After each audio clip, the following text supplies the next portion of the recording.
All right, buckle up, everybody, because today we are going deep, and I mean deep, into universal fluid. Oh, universal fluid. It's a concept so fundamental, it's supposed to be the basis of, like, everything in the universe. We're talking bridging the gap between the spiritual and the material world. Yeah, pretty heady stuff. For real. We've got some Spiritist texts we're going to be looking at. Oh, and even a Wikipedia article to try to, like, unpack all this. I'm already kind of fascinated. So Yeah. let's just jump right in. What do you say? Sounds good. So, Spiritism, where this idea of universal fluid comes from, they lay out the universe pretty simply, actually. Oh, yeah. There's two basic elements, spirit and matter. Okay, so far so good. Two ingredients to reality. Exactly. How does this, like, universal fluid thing fit into that? Well, just like the spirit has its most basic form, which is, they call it the intelligent universal principle. Okay. Matter has its own fundamental building block as well. And that's where this universal fluid comes in. So we're not talking about, like, the stuff in my car. Definitely not. No, no, no. Universal fluid is the most basic, like the most irreducible form of matter. Everything you can touch and see and smell, it all comes from this one substance. So it's like the ultimate Lego brick, kind of. Yeah, you could think of it that way. How does one substance create so much variety, though? That's the really cool part. It's all about modification.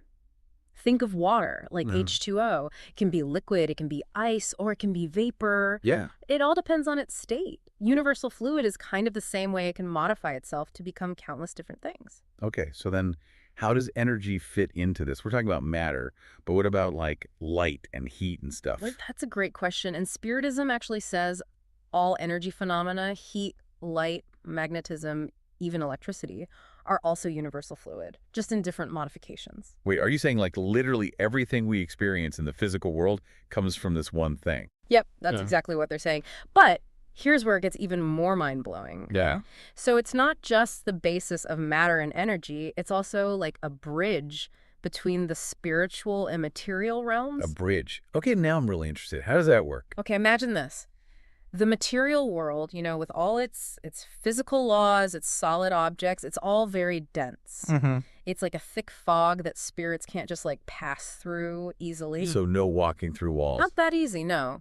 They need something less dense, something more aligned with their own nature, to interact with the material world. And that's where universal fluid comes in. Exactly. So this stuff can, like, translate between the two realms. Exactly. It's like, think about electricity. Okay. You can't just grab it with your bare hand. No. Too powerful, right? Right. But with the right tools, the right understanding, you can harness that energy to do all kinds of things. Okay, I get it. So are you saying that spirits are using universal fluid kind of like a tool to interact with our world? Exactly. It's not a free-for-all, though. According to Spiritist, it's the more advanced spirits who guide the others on how to use it. It's almost like a cosmic apprenticeship, passing on the knowledge of how to shape and influence things. Wow. Yeah. So it's not just about, like, building things. There's an ethical aspect to it, too. Oh, absolutely. Spiritism really stresses that you have to understand and respect these subtle forces, but the possibilities, I mean, just think about it. They are mind-blowing. Imagine what we could create if we knew how to use this universal fluid, Yeah. If it's the building block of everything, what are the limits, right? Right. Could we heal diseases? Exactly. Could we create new technologies? Exactly. Even understand consciousness in a new way? It's exciting, right? Totally. But before we go there, we need to understand one more crucial concept from Spiritism. It's called the paraspirit. Okay, you got me hooked. Paraspirit, what is it? How does it tie into all this? Think of it as a blueprint. It's a spiritual body that every person has alongside their physical body. And guess what? It's made entirely of universal fluid. Wait, so you're saying we have, like, this invisible twin? And it's made of the same stuff that makes up planets and stars? Yeah, that's the idea. Remember we were talking about universal fluid being able to, like, modify itself into tons of forms? Well, the paraspirit, that's one of those modifications. That's crazy. So it exists alongside our bodies our whole lives, this paraspirit. What happens to it after we die? Here's where it gets really interesting. Spiritists, they think when we die, our paraspirit, which is made of this finer matter, this universal fluid, it continues to exist. It basically becomes our vehicle in the spiritual realm. So it's not like our spirit is just floating around, like, naked in the cosmos. Not exactly. It provides a structure, like a form, for the spirit to inhabit after death. And because it's made of universal fluid, it can still interact with the material world, even though we no longer have our physical bodies. Hmm, interesting. Yeah. That makes me think, if it's made of universal fluid and universal fluid can be manipulated, does that mean we could learn to manipulate our own perispirit? That's a question Spiritists have been thinking about for a long time. And the answer, they say, is cautiously yes. They believe that as we develop spiritually and gain understanding, we can learn to kind of influence and refine our perispirit. Hold on, are we talking like psychic powers here? It's not so much like superpowers, like in the comics. It's more about understanding the subtle energies that we're made of and learning to work with them consciously. Okay, yeah. Yeah. What kind of things, though, could we achieve if we learned how to do this? That's where it gets really exciting. Some spiritists believe that if you can master your perispirit, it can lead to like greater self-awareness. You could have enhanced intuition, even maybe the ability to heal yourself or others. So we're not just talking about like levitating objects or reading minds. It's more about tapping into like a deeper part of ourselves. Exactly. And remember, Spiritism, it emphasizes moral and spiritual development as the key to unlocking these abilities. They believe that the perispirit, it reflects our inner state, our thoughts, our emotions, our intentions, all of it. So if we want to influence our perispirit, we need to like work on ourselves first, right? That's the idea. It's about aligning your thoughts, emotions, your actions with a higher purpose. Spiritism suggests that the purer your intentions are, the more refined your perispirit becomes, and the greater your ability to interact with these subtle energies of the universe is. Hmm. It's a lot to take in, going from like the building blocks of matter to the potential for spiritual evolution. That's a pretty big jump. Yeah, I know, right. This whole universal fluid thing, does it like connect to other spiritual traditions or philosophies? That's a great question, and it shows how universal this concept really is. This idea of a life force or energy that permeates everything. It's not just in Spiritism. Yeah, you mentioned like prana in yoga earlier. Exactly. Prana is considered this vital life force that flows through all living beings. While the terms and how they use it might be different from universal fluid, this underlying principle of a subtle energy that connects everything and animates everything, it's really similar. So it's like different cultures have just come up with different ways to describe the same basic energy. Yeah, that's one way to look at it. And there are other examples too. Like Wilhelm Reich, the psychoanalyst, in the 20th century, he came up with this concept of orgon, which he described as a universal life force. It's so interesting how these ideas show up in different cultures, different time periods. It's almost like we instinctively know there's more to reality than what we can just see and touch. Yeah, maybe that's exactly it.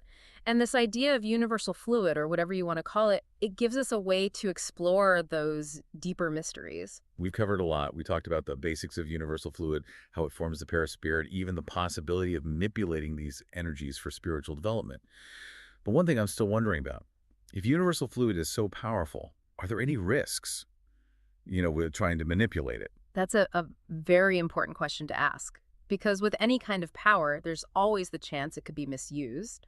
Spiritism is very clear about the importance of ethics, and it warns against using these abilities for selfish or harmful purposes. So it's not just about learning the techniques, it's about having the right mindset too. Exactly. It's about aligning yourself with a higher purpose and understanding that our actions have consequences, not just in this world, but also on a spiritual level. That makes sense. So before we even think about manipulating universal fluid, we need to ask ourselves, why are we doing it? And what impact it might have on us and other people. Exactly. It's about taking responsibility for the power we have and using it in a way that is wise and compassionate. I see how this whole concept of universal fluid is about more than just understanding the universe. It's about understanding ourselves and where we fit in. Exactly. And that, I think, is what makes it so compelling and so potentially transformative. Yeah. I'm going to need some time to process all of this, that's for sure. Hmm. Before we wrap up, is there anything else about universal fluid we should highlight? Anything our listeners should keep in mind as they explore this further on their own? I think one thing that's important to remember, we focus mostly on the Spiritist view today, but this idea of a fundamental life force, it pops up in many different traditions and philosophies. So don't be afraid to explore other perspectives and see how they connect to this idea. That's a good point. This is just one perspective on universal fluid. There are probably many others out there. Exactly. Who knows what kind of cool insights and possibilities we might discover when we expand our horizons and consider different viewpoints. Well, you've definitely given us all a lot to think about today. I'm definitely going to be exploring this more. As you do, just remember, keep an open mind, ask questions, and trust your own intuition. The journey of discovery, it's just beginning. So we've talked about universal fluid as like this building block of everything and Yeah. how it forms the perispirit, our spiritual body.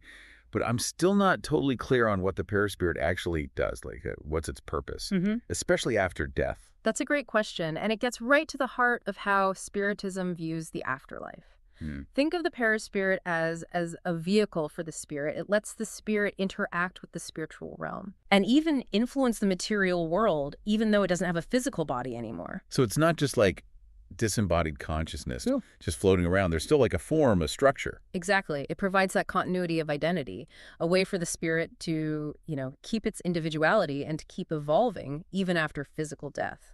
Makes me think about like ghosts. Are those paraspirits? It's a common connection. And Spiritism does say that spirits can sometimes show up in the material world. They might appear as, apparitions, maybe even interact with physical objects. And the paraspirit, it plays a big part in that. But how can something made of universal fluid, which is supposed to be so subtle, how can it affect the physical world? Well, remember, universal fluid is incredibly versatile. It can change into, countless forms. Right. From super ethereal to surprisingly dense. The perispirit, even though it's made of this refined universal fluid, it can still interact with matter. Okay, so like a ghost can't pick up a chair directly, but maybe it could use its perispirit to mess with the universal fluid that the chair's made of. Yeah, good analogy. It's not about brute force. It's about working with the underlying energies behind all physical stuff. So even in the afterlife, it's about energy manipulation. Kind of, yeah. That's wild. How does the perispirit work in the spiritual realm, though? Like, what does it do there? Well, that's where things get really interesting. Spiritism says that the spiritual realm is this world of, thought and emotion. Okay. Where communication happens, not through words, but through, direct transmission of thoughts and feelings. So telepathy. You could say that, yeah. And the perispirit, made of universal fluid, it acts like an antenna. A receiver and transmitter of these subtle vibes. Wait, are you saying universal fluid is like a universal communication network in the spiritual realm? Exactly. It's how spirits connect with each other, share their experiences, and keep learning and evolving. This is all so fascinating. It also brings up a lot of questions. If we can communicate through universal fluid, even after death, what does that mean for consciousness? Yeah. Is there a part of us that keeps going even after our bodies die? That's a question that's been around for centuries, right? And Spiritism, it offers some really interesting answers. It suggests that our consciousness, our individual spirit, it's not limited to just, our physical life.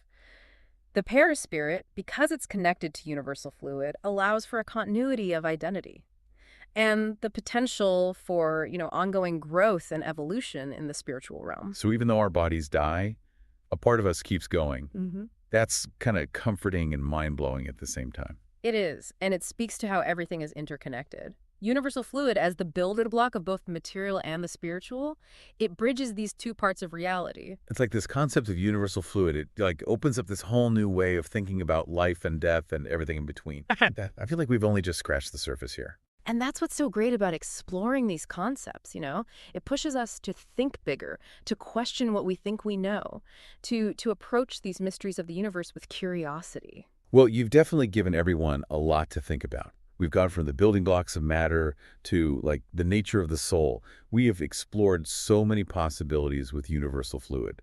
Any final thoughts before we wrap things up? If this has sparked your curiosity, I'd encourage you to check out the sources we talked about today, especially the Spiritist texts. There's so much depth there, more than we could ever cover.